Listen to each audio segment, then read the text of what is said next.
Kasutame Eesti Töötukassas e-karjääri teenuse läbiviimiseks Microsoft Teams keskkonda, mis on turvaline ning lihtsalt kasutatav.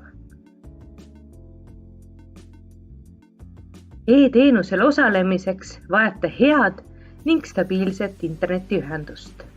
Leidke endale sobiv asukoht, kus ei ole segavat müra ega teisi isikuid. Kasutataval seadmel peab olema kaamera ning mikrofon, mis võimaldab teile e-teenusel täiel määral osaleda. Kui teil ei ole välja toodud võimalusi, siis oleks teile sobivaim silmast silma karjääriteenus. Enne e-teenuse toimumist saadame teile e-kirja, mis sisaldab liitumise linki. Link asub kirja sees või kirja allosas. Lingile vajutades näete 2 valikut. Kui teie seadmes on olemas Teamsi äpp, siis saate valida, et soovite koheselt liituda. Juhul kui teie seadmes ei ole veel Teamsi äppi, siis tuleb teil see alla laadida. Laadige Microsoft Teamsi äpp tasuta enda nutiseadmesse ning avage see. Äpi kasutamiseks ei ole konto tegemine vajalik. Kui soovite Teamsis konto luua, siis saate seda teha. Kui aga kontot luua ei soovi, saate liituda e-teenusega liitumisnupule vajutades. Seejärel sisestage oma eesnimi, mis kuvatakse teistele. Kindlasti peate andma nõusoleku, et Teams saaks teie mikrofoni kasutada. Nõusoleku saate anda kas ühekordselt või alatiseks.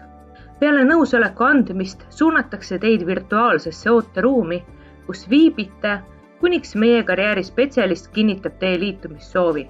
Seejärel jõuategi keskkonda, kus viime läbi e-karjääri teenuse, kuhu olete registreerunud.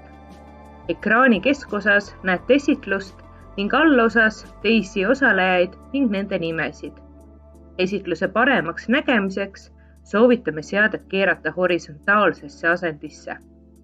Oma mikrofoni saate avada, kui vajutate mikrofoni ikoonile. Kui ikoonil on joon peal, siis see tähendab, et teie mikrofon on kinni. Samuti saate selliselt avada ja sulgeda oma kaamera. Selleks, et Teams saaks ligipääsu teie kaamera pildile, peate andma selleks nõusoleku, nagu tegite eelnevalt mikrofoni puhul. Vajutades 3 täpiga ikoonile näete täiendavaid valikuid. Kui soovite karjäärispetsialistile märku anda, et sooviksite sõna, vajutage käe tõstmise nupule. Seejärel tekib teie nime juurde kollane käemärgis, mis on kõigile nähtav. Käe langetamiseks vajutage uuesti samale nupule. Kui soovite näha ja kasutada vestlusakent, vajutage ekraani ülaosas jutumullile, mis avab vestlusakna. Vestlusaknas saate kirjutada ning näha ka seda, mida teised on kirjutanud. Esitluse vaatesse naasmiseks vajutage akna laiendamise nupule, mille ikooniks on eri suundades liikuvad nooled.